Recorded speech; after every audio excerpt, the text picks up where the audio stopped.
Hey guys, welcome to Learn with Sneha. आज हम start करेंगे यूनिट 11 मेंटल इलनेस एक्सपीरियंसेस।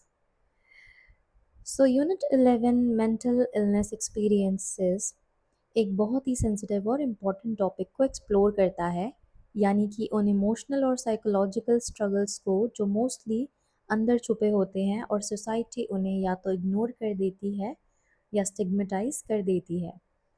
जब हम इलनेस शब्द सुनते हैं तो दिमाग में फीवर, डायबिटीज़ या इंजरी जैसे एग्जाम्पल्स आते हैं, लेकिन इस यूनिट का पर्पस ये है कि हम समझें कि मेंटल इलनेस भी उतनी ही रियल, पेनफुल और सीरियस होती है।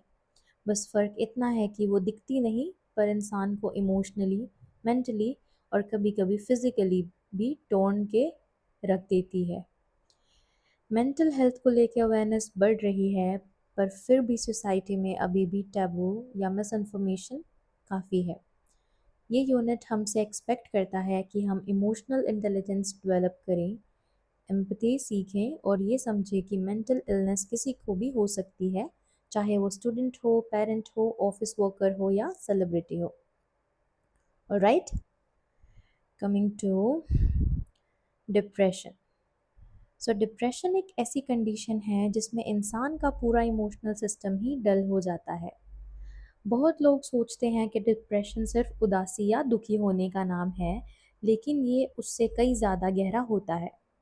डिप्रेशन एक प्रोलॉन्ग्ड इमोशनल नमनेस या सैडनेस का एक्सपीरियंस होता है, जहाँ इंसान अपने डेली लाइफ के टास्क तक नहीं कर पाता, जैसे एक ब्लैक एंड वाइट फिल्टर लग गया हो लाइफ पे। उसे खुशी महसूस नहीं होती, नींद या तो बहुत ज़्यादा आती है या बिल्कुल नहीं, भूख का पैटर्न चेंज हो जाता है और सबसे डेंजरस बात ये होती है कि उन्हें लगने लगता है कि उनकी लाइफ की कोई वैल्यू नहीं है। ये कंडीशन किसी भी एज ग्रुप में हो सकती है, टीन्स से लेके एल्डरली तक, और इसका कनेक्शन बायोलॉजिकल, जैस साइकोलॉजिकल और सोशल फैक्टर से होता है। बायोलॉजिकल मीन्स जैसे neurotransmitters imbalance, psychological like low self esteem या फिर ट्रॉमा, और social factors like loneliness, financial stress. Alright, therapy जैसे CBT, medications like anti depressants और सोशल सपोर्ट बहुत इंपॉर्टेंट टूल्स होते हैं इनकी रिकवरी के लिए। Alright, okay. नाउ एंजाइटी भी मेंटल इलनेस का एक मेजर फेस है, जहाँ फेयर और वरी इंसान की थिंकिंग और बिहेवियर पे ओवर पावरिंग कंट्रोल ले आता है। एंजाइटी एक नॉर्मल इमोशन है जब किसी एग्ज़ाम या इंटरव्यू का प्रेशर हो, लेकिन जब वो इमोशन क्रॉनिक हो जाता है बिना किसी सॉलिड रीज़न के, तब वो डिसऑर्डर बन जाता है। इंसान को हर वक्त लगता है कुछ गलत होने वाला है, बॉडी में रेस्टलेसनेस होती है, हार्ट फास्ट बीट करता है, ब्रीदिंग शैलो हो जाती है और उनका माइंड बस वर्स्ट केस सिनेरियोस इमेजिन करता रहता है। एंजाइटी के डिफरेंट फॉर्म्स होते हैं, generalised anxiety disorder GAD, panic disorder, phobias, social anxiety, OCD, obsessive compulsive disorder etcetera. Anxiety का इम्पैक्ट सिर्फ माइंड तक लिमिटेड नहीं होता, ये कंसंट्रेशन, डिसीजन मेकिंग, स्लीप और रिलेशनशिप्स तक पे इफ़ेक्ट डालता है। इसके ट्रीटमेंट में CBT, exposure therapy, relaxation techniques like deep breathing, meditation और लाइफस्टाइल चेंजेस बहुत इफ़ेक्टिव होते हैं। Alright, coming to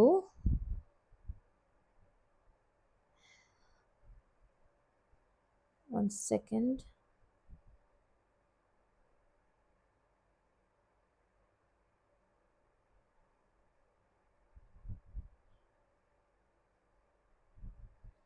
Alright, so let's study psychosomatic illness.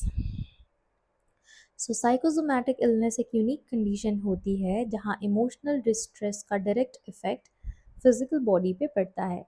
जैसे कोई स्टूडेंट एग्ज़ाम की स्ट्रेस से इतना एंशियस हो जाता है कि उसे माइग्रेन, अल्सर्स या स्टमक पेन होने लगता है, इवन दो मेडिकली सब नॉर्मल होता है। मतलब जब हम अपने इमोशंस को सप्रेस करते हैं, एंगर, फियर, सैडनेस, तो वो इमोशंस फिजिकल सिम्टम्स बनकर बॉडी के थ्रू एक्सप्रेस करते हैं। इसका मतलब ये नहीं कि पेशेंट झूठ बोल रहा है, बल्कि ये बताता है कि इमोशनल पेन भी बॉडी को फिजिकली डैमेज कर सकता है। ये सेक्शन ये स्ट्रेस करता है कि साइकोलॉजिकल काउंसलिंग, स्ट्रेस मैनेजमेंट और सेल्फ अवेयरनेस कितनी ज़रूरी है, ताकि हम अपने इमोशंस को एक्सप्रेस कर पाएँ instead of bottling them up. Alright, okay then, coming to the next topic, substance use. Substance use एक अलार्मिंग कंसर्न है जो यूथ से लेके एडल्ट्स तक सबको इफ़ेक्ट करता है।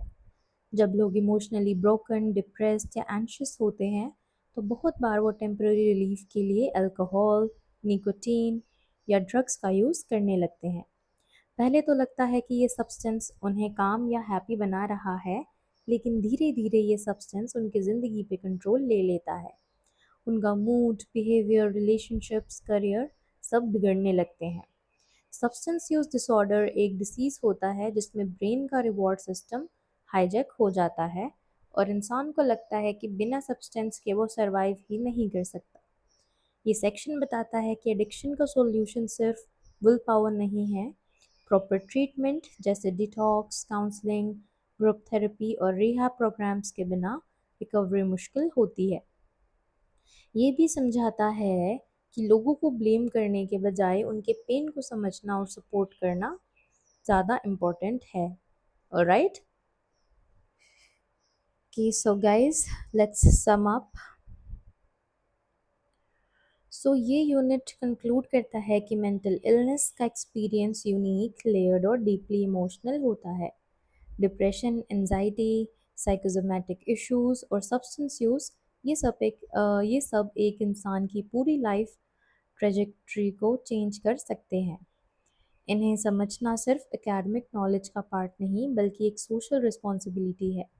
जब तक हम मेंटल इलनेस को फिजिकल इलनेस की तरह एक्सेप्ट नहीं करेंगे, तब तक अवेयरनेस, एक्सेप्टेंस और हीलिंग मुश्किल रहेगी। ये यूनिट हमें एक एम्पैथेटिक और इन्फॉर्म्ड सिटीजन बनने की तरफ पुश करता है, जो स्टिग्मा नहीं, समझ बढ़ाता है। Alright, we are done with unit 11 then. Thank you for watching, guys.